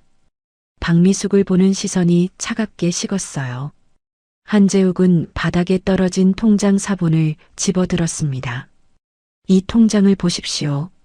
한재욱이 주변 사람들에게 말했습니다. 3억 원이 입금된 바로 그날 이 여자는 조카를 쫓아냈습니다. 그리고 다음 날부터 이 돈을 쓰기 시작했죠. 어머나, 정말 악독하네.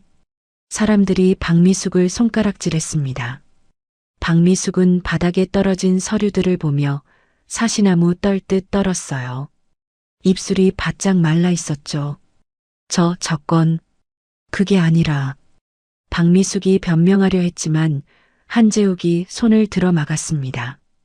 이 가게는 지금 이 순간부로 압류 조치합니다. 한재욱의 목소리가 차갑게 울렸습니다. 서동혁 씨의 유일한 법정 상속인은 딸 서지연입니다. 당신은 보호자로서 그 돈을 관리할 의무가 있었을 뿐 임의로 사용할 권리가 없습니다. 한재욱이 비서실장을 바라봤어요. 비서실장이 고개를 끄덕이고 양복을 입은 변호사 3명에게 신호를 보냈습니다. 변호사들이 앞으로 나왔어요. 손에는 서류 가방을 들고 있었죠. 경찰관님. 한 변호사가 경찰에게 다가갔습니다. 저희는 법무법인 정의의 변호사입니다. 박미숙 씨를 횡령 및 아동유기, 아동학대 혐의로 고발합니다.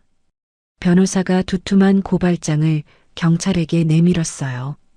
경찰이 서류를 받아 펼쳐봤습니다. 눈이 점점 커졌죠. 이건 모든 증거가 그 안에 들어 있습니다. 금융 거래 내역, CCTV 영상, 목격자 진술서까지요. 경찰은 서류를 다 읽고 나서 박미숙을 바라봤습니다. 박미숙 씨, 일단 저희와 함께 경찰서로 가셔야겠습니다. 아니에요. 저는 박미숙이 바닥을 기며 도망치려 했습니다. 이거 놓으라고.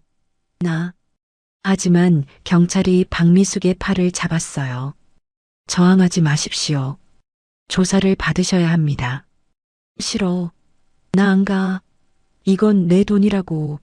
내 거라고. 박미숙이 발악했지만 소용없었습니다. 경찰 2명이 박미숙을 양쪽에서 붙잡고 일으켰어요. 가지마. 내 가게라고. 박미숙이 울부짖으며 가게를 바라봤습니다. 하지만 이미 경호원 2명이 가게 문에 빨간 종이를 붙이고 있었어요. 압류. 큰 글씨가 선명했습니다. 안 돼. 박미숙이 몸부림쳤지만 경찰은 그녀를 질질 끌고 갔습니다. 시장 입구에 대기하고 있던 경찰차 쪽으로요. 사람들이 길을 비켜주며 박미숙을 바라봤습니다. 천사인 줄 알았는데 악마였네. 조카를 저렇게 대하다니. 벌 받는 거야, 벌 받는 거. 사람들의 차가운 시선이 박미숙에게 쏟아졌습니다. 박미숙은 경찰차에 구겨지듯 태워졌어요. 차 문이 쾅 닫혔습니다. 경찰차가 출발했어요. 사이렌 소리가 시장에 울려 퍼졌죠. 사람들은 그 차가 사라질 때까지 멍하니 바라봤습니다. 시장에는 다시 정적이 흘렀어요. 한재욱은 천천히 돌아섰습니다. 그리고 멍하니 서 있는 지연을 봤어요. 작은 소녀는 여전히 떨고 있었습니다. 무슨 일이 벌어진 건지 이해하지 못한 채였죠. 한재욱이 지연에게 천천히 걸어갔습니다. 한재욱은 지연 앞에 섰습니다. 지연은 고개를 들어 그를 올려다봤어요. 눈은 눈물로 빨갛게 부어 있었고 얼굴은 흙과 눈물로 얼룩져 있었죠. 한재욱은 천천히 무릎을 꿇었습니다. 주변 사람들이 숨을 죽였어요. 저 큰 회장님이 무릎을 꿇다니. 한재욱은 지연과 눈높이를 맞췄습니다. 그리고 주머니에서 깨끗한 손수건을 꺼냈어요. 조심스럽게 지연의 얼굴에 손수건을 가져갔습니다. 많이 무서웠지? 한재욱이 부드럽게 말하며 지연의 뺨을 닦아줬어요. 지연은 움찔했지만 피하지 않았습니다.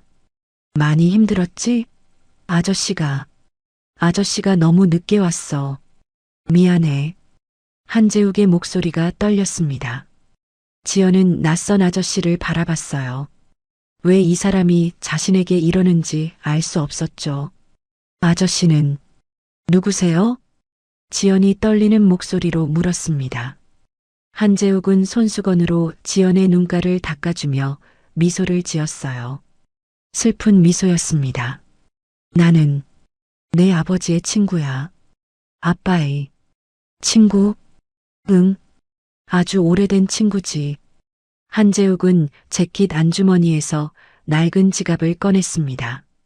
그리고 그 안에서 작은 사진 한 장을 꺼냈어요. 빛바랜 사진이었습니다. 30년은 된 것 같았죠. 이거 봐. 한재욱이 지연에게 사진을 내밀었습니다. 지연이 사진을 받아들었어요. 사진 속에는 군복을 입은 2명의 젊은 남자가 있었습니다. 어깨동무를 하고 환하게 웃고 있었죠. 한 명은 젊은 아빠였습니다. 아빠. 지연의 눈에서 눈물이 또 흘러내렸어요. 사진 속 아빠는 너무나 젊고 건강해 보였습니다. 웃는 얼굴이 햇살처럼 밝았어요. 내 아빠는 내 생명의 은인이야. 한재욱이 조심스럽게 말했습니다. 은인? 응. 내 아빠가 아니었으면 나는 이 세상에 없었어. 한재욱이 사진 속 또 다른 남자를 가리켰어요. 젊은 한재욱이었죠. 30년 전이었어. 우리는 같은 부대에서 복무했지. 어느 날 초소 근처에 수류탄이 굴러왔어. 한재욱의 목소리가 떨렸습니다. 나는 얼어붙어서 움직이지 못했어. 그때 내 아빠가 나를 밀어냈지. 그리고 자기 몸으로 수류탄을 막았어. 지연이 숨을 멈췄습니다. 내 아빠는 그날 왼쪽 다리에 큰 부상을 입었어. 수류탄 파편이 박혔거든. 다리. 지연이 중얼거렸습니다. 그래. 내 아빠 다리 말이야. 평생 불편하셨을 거야. 한재욱의 눈에서 눈물이 흘러내렸어요. 그 다리는 나를 살리려다 다친 거야. 지연은 아빠의 다리를 떠올렸습니다. 어릴 적부터 아빠는 왼쪽 다리를 절뚝였어요. 빨리 걷지 못했고 뛰지도 못했죠. 한 번은 친구들이 물었습니다. 지연아, 너희 아빠 왜 절뚝거려? 지연은 그때 부끄러웠어요. 대답하지 못하고 고개를 숙였죠. 아빠는 그런 지연을 보고 미소를 지으며 말했습니다. 괜찮아. 아빠 다리는 영광스러운 상처란다. 그때는 무슨 말인지 몰랐습니다. 하지만 지금은 알 것 같았어요. 아빠가 아저씨를 구한 거예요? 지연이 떨리는 목소리로 물었습니다. 그래. 내 아빠는 영웅이야. 한재욱이 고개를 끄덕였어요.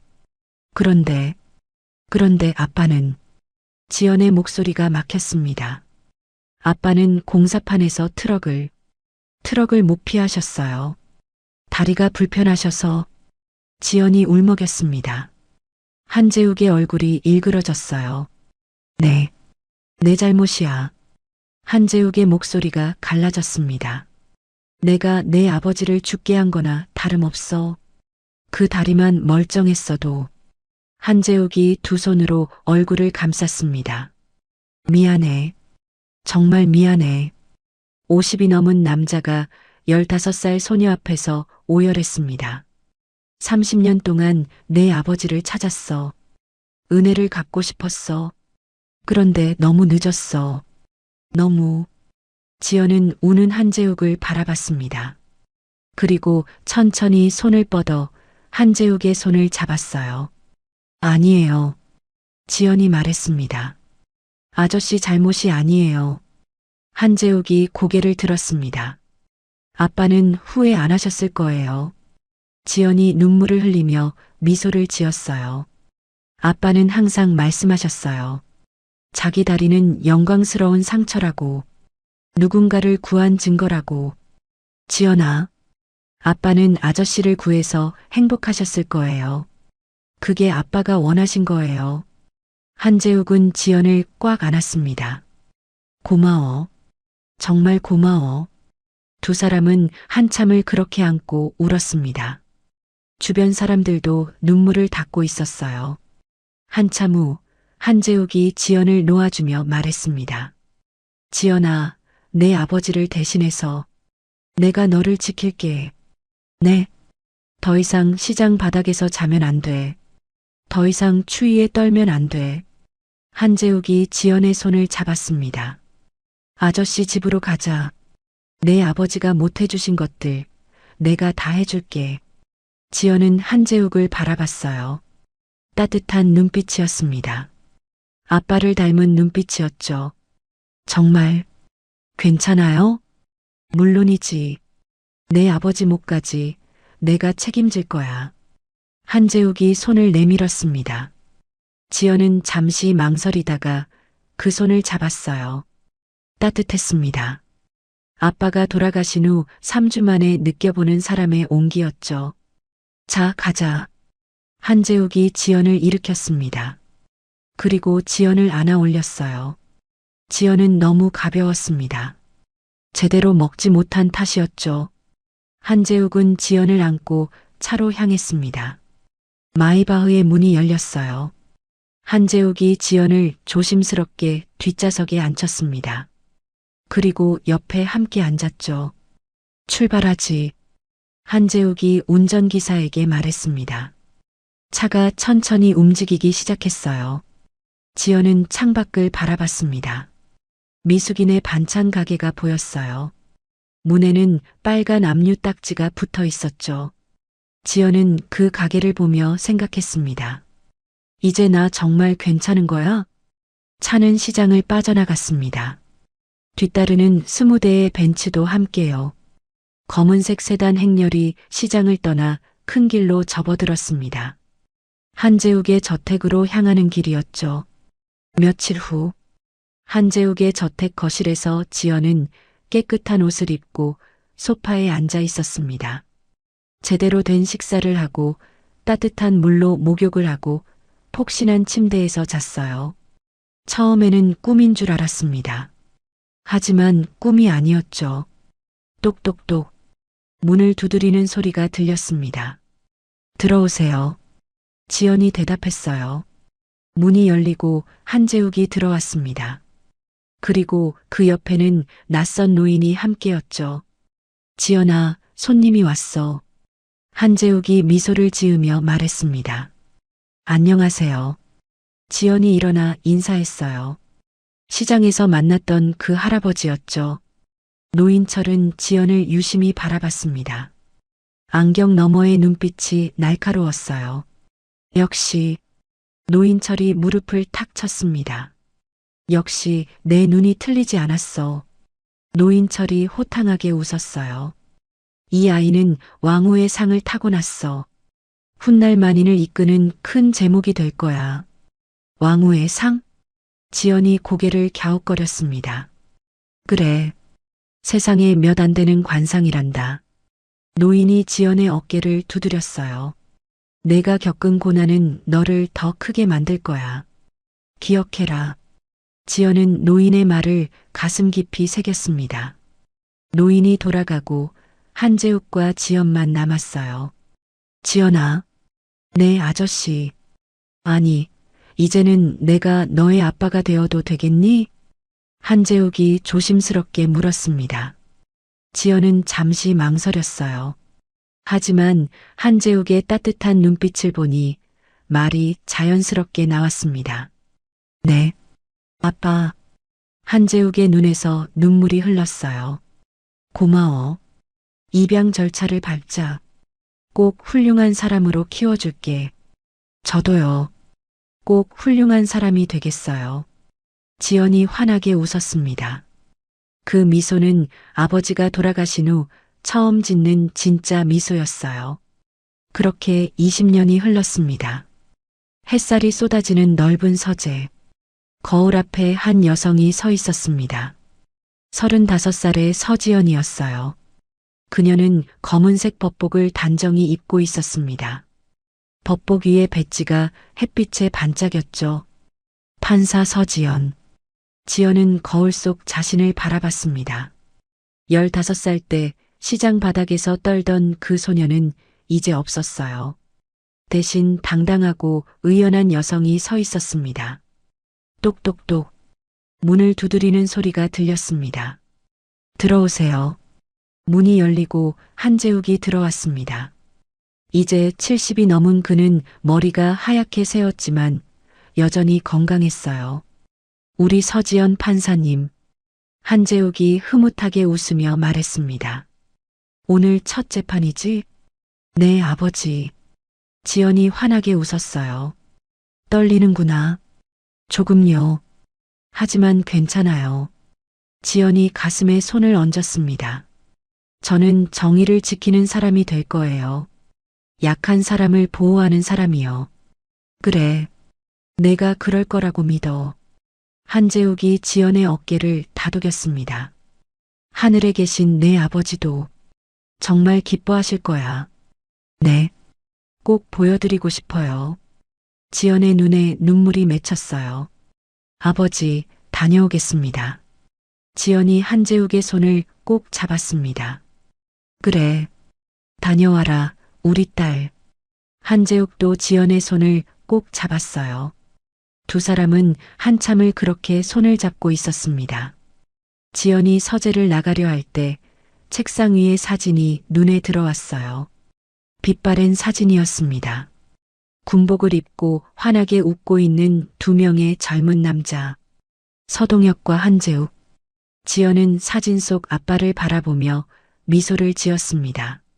아빠, 저 잘하고 있죠? 아빠가 자랑스러워 하실 만한 사람이 됐죠?